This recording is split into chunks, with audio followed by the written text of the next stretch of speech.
નમસ્કાર ખેડૂત મિત્રો, ખેડૂત સેવા ભાવતાલ યુટ્યુબ ચેનલમાં આપનું સ્વાગત છે. નવો હોય તો ચેનલને સબસ્ક્રાઇબ કરી લો, બેલ આઇકનને પ્રેસ કરી દેજો ભૂલ્યા વગર, જેથી કરીને હવામાન વિડીયો તમને મળી રહે.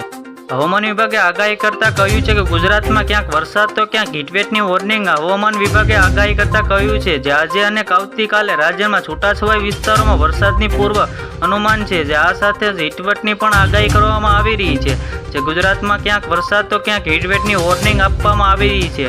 બનાસકાંઠા આજે બપોર બાદ આજે વરસાદ અને કરા સાથે ધોધમાર વરસાદ પડ્યો હતો અને યાત્રાધામ અંબાજીમાં વરસાદ પડ્યો હતો. આ સિવાય સૌરાષ્ટ્રમાં સુરેન્દ્રનગર, રાજકોટ અને અમરેલીમાં સિવાય વિસ્તારોમાં ધોધમાર વરસાદ પડ્યો હતો.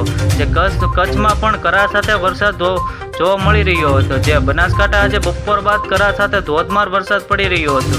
હવામાન વિભાગે અમદાવાદ કેન્દ્રીય વૈજ્ઞાનિક મનોહર મોહંતીએ જણાવ્યું છે કે મધ્ય સાયક્લોનિક સર્ક્યુલેશન બન્યું છે, જેના કારણે ગુજરાત અનેક ભાગોમાં વરસાદ મળી રહ્યો છે. આજે અને આવતીકાલે રાજ્યમાં છૂટાછવાયા વિસ્તારોમાં વરસાદનું પૂર્વ અનુમાન છે, જેમાં પછી સૌરાષ્ટ્ર મહિના ગુજરાતમાં શુષ્ક હવામાન રહેશે. જે હવામાન વિભાગે આગાહી કરતા કહી રહ્યા છે. જે હવામાન વિભાગે જણાવ્યું છે કે સાયક્લોનિક સર્ક્યુલેશનને કારણે હવામાનમાં પલટો આવી રહ્યો છે. જે આ ગાજવીજ સાથે પણ આગાહી થઈ રહી છે. જે આ સાથે તેમણે જણાવ્યું છે કે સાબરકાંઠા, અરવલ્લી, મહીસાગર, દાહોદ, છોટાઉદેપુર, પંચમહાલ, અમદાવાદ અને ગાંધીનગર વરસાદ થવાની શક્યતા છે.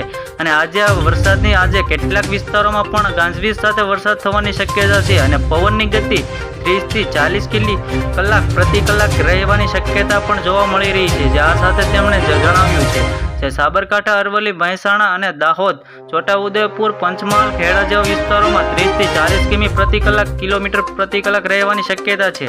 જે રામશેર યાદવે આવતીકાલની વરસાદની અંગે પૂર્વ અનુમાન કહ્યું છે કે જણાવ્યું છે કે 16મી તારીખ અમદાવાદ, ગાંધીનગર અને ખેડામાં વરસાદ પડવાની શક્યતા છે અને થંડરોન એક્ટિવિટી સાથે થઈ શકે છે.